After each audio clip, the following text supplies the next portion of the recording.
I know it's a challenge. He was accompanied by two men, former NFL coach Tony Dungy, who has been asked by NFL Commissioner Roger Goodell to mentor Vick, and someone you might never expect, Wayne Pacelli, president of the Humane Society of the United States.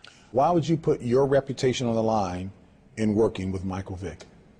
I've visited a lot of prisons. That's something that I do. And I know that there are a lot of young men, especially African-American young men, who need a chance, who made a mistake, who did something wrong, who had a problem, but are looking to bounce back. That's what I've always been concerned about, not just for Michael Vick, but for hundreds of guys that I've talked to. Pacelli's relationship with Vick is even more unlikely. His organization provided evidence that helped put Vick in prison. While Pacelli says he remains skeptical, he nevertheless enlisted Vick as an anti-dogfighting ambassador.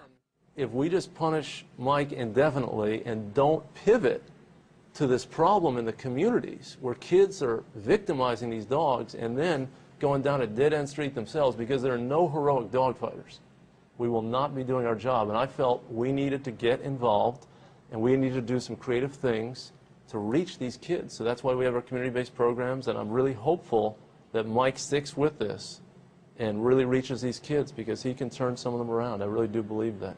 He needs no introduction, Michael Vick. Their first effort was in Atlanta last weekend, where Vick talked to children in neighborhoods like the one he grew up in.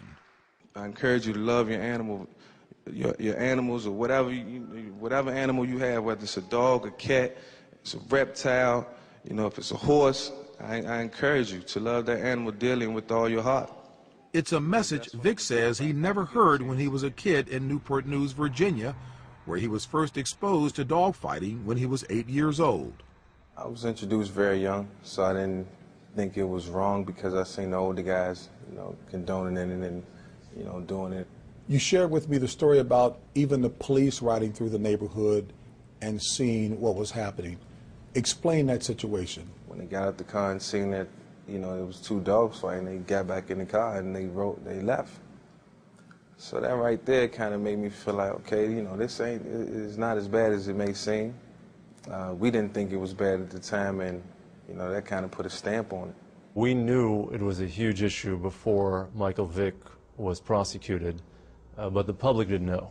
We estimate there are 40,000 professional dogfighters in the country and perhaps 100,000 street fighters. We're talking about something that's occurring in every part of the country, rural and urban, white, black, Latino. It is an industry. What's the attraction? People enjoy watching these animals compete and fight. They get excited by the bloodletting. They gamble on the outcomes. The fights may last 10 minutes, they may last 3 hours. Dogs die from shock. They die from blood loss. They suffer if they survive the process to maybe fight again. All for what? When the allegations of dogfighting first arose, Vick made another monumental mistake. He lied about it to everybody. Police, his family, his coaches, and to NFL Commissioner Goodell. I was scared.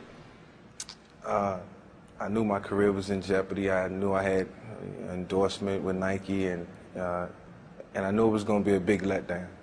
I felt the guilt, and I knew I was guilty, and I knew what I had done. And you know, not knowing at the time that, you know, actually telling the truth may have been better than, you know, not being honest. And it backfired on me tremendously. This has been a difficult week in any respect. He told us one of his biggest mistakes was lying to Atlanta Falcons owner Arthur Blank, who bet the future of the franchise on the young quarterback, awarding him the largest contract in the history of the NFL at the time, $130 million, and stood by him as the charges piled up and Vick fell from grace. Fair to say that you broke his heart? Definitely. How did that make you feel, given that he was still sticking with you when everybody else turned their backs on you? It was, I can't, you know, describe the feeling. You know, the hurt deep inside, hurt that I never felt before. Knowing that I disappointed him, knowing that he had given me every opportunity to come to him and reach out whenever I needed him. And he cared about me, and I took it all for granted. He also took his own talent for granted. Known for traveling with a large entourage of friends from Virginia, going on wild spending sprees, not focusing on football. You know what your reputation was like when you were playing? Yeah. What was it? I was lazy, you know, last guy in the building, first guy out. I know that. You know, I hear everything that people say. And that hurt me when I heard that, but I know it was true. It was true. It was true. I think everyone looked at it that way. A tremendous athlete, tremendous talent, very, very gifted guy who relies on his natural ability. He was exciting and probably didn't scratch the surface of his potential. And he and I talked about that for a long time in Leavenworth.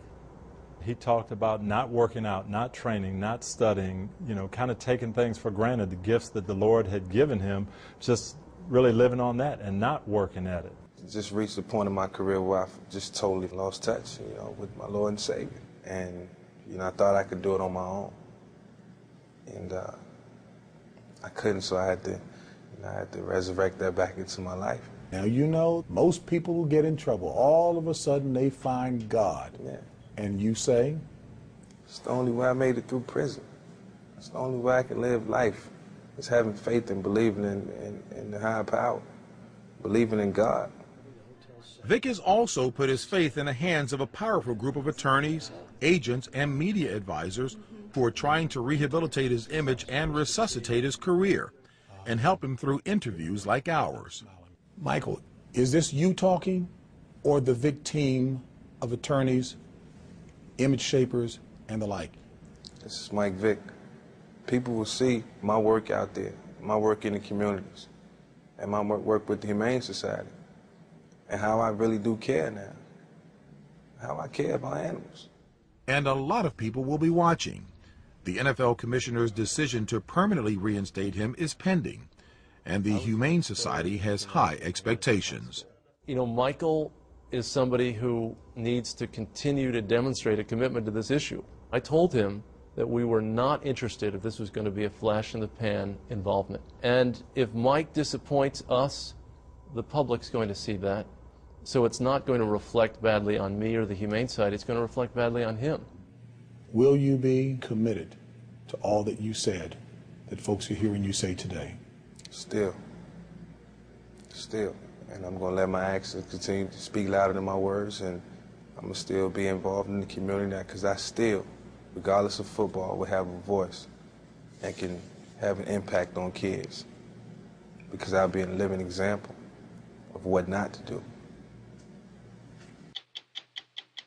For more of the interview with Michael Vick, go to 60minutes.com.